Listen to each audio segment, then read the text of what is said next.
cette crise a aussi été un révélateur par rapport à l'importance de la data, de ce qu'on appelle les données en bon français. On se rend compte que non seulement il faut en disposer, les détenir, mais savoir aussi les exploiter. Les exploiter et les exploiter en toute sécurité. Hein. Oui. Le nombre de débats qu'il y a autour de, voilà, je donne mes données pour le bien, mais il faut qu'elles puissent être utilisées à bon escient et pas uniquement par les personnes concernées. Oui, c'est aussi un des éléments essentiels de cette transformation numérique, c'est comment gère-t-on les données. La plupart des entreprises sont assises sur une montagne de données qui sont rarement organisées de façon efficace et qui donc ne donnent pas lieu à une exploitation par quelque logiciel que ce soit. Donc je pense qu'en effet, les data lakes, les technologies que nous avons pour aider les entreprises à mettre de l'ordre dans leurs données pour pouvoir les exploiter, pour pouvoir en tirer un business utile, est encore plus une question aujourd'hui.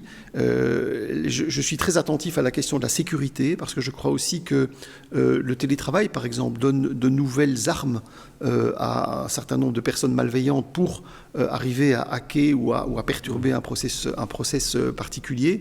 Donc, le problème existait, les technologies sont là, avec un accent fort sur la sécurité. Je pense que ça pourra vraiment booster l'utilisation des données pour le bien des entreprises. Tout en sachant qu'il ne s'agit pas de la donnée, il s'agit du client. Et donc, il faut d'abord se poser la question, qu'est-ce que je veux faire pour mes clients? Quel est mon business model? Et alors, je vais chercher les datas qui sont nécessaires pour ce faire. Je vois beaucoup trop d'entreprises maintenant qui sont obsédées pour assembler de la data, créer un data lake, mais qui n'utilisent pas à bon escient. Parce que, grosso modo, de la data, c'est très temporaire, ça ne vaut rien en soi. Et donc, juste rassembler de la data pour penser qu'on va devenir plus riche, c'est un mythe. Il faut se dire, voilà, j'ai des clients qui viennent maintenant sur mon webshop, comment est-ce que je peux comprendre mieux le client qui va sur mon webshop et me rendre compte que j'ai peut-être d'autres clients dans mon webshop que je n'avais dans mes magasins. Peut-être que je me trompais dans mon assortiment en magasin parce que je vends d'autres produits en ligne que dans mon magasin. Et donc, je vais quelque part enrichir tant mon webshop que mon magasin de cette donnée, d'en faire quelque chose. Mais juste, il faut engager un directeur des data comme on fait un CDO pour rassembler tout ça et pour en faire des grandes structures et pendant 2 ans réfléchir avec ce qu'on peut faire avec des data, ça naturellement totalement inutile, ça coûte énormément d'argent, alors que parfois, une petite PME doit déjà se rendre compte qu'ils ont énormément d'informations sur leurs clients. Comment est-ce que les gens recherchent mon entreprise? Pourquoi est-ce qu'ils me trouvent?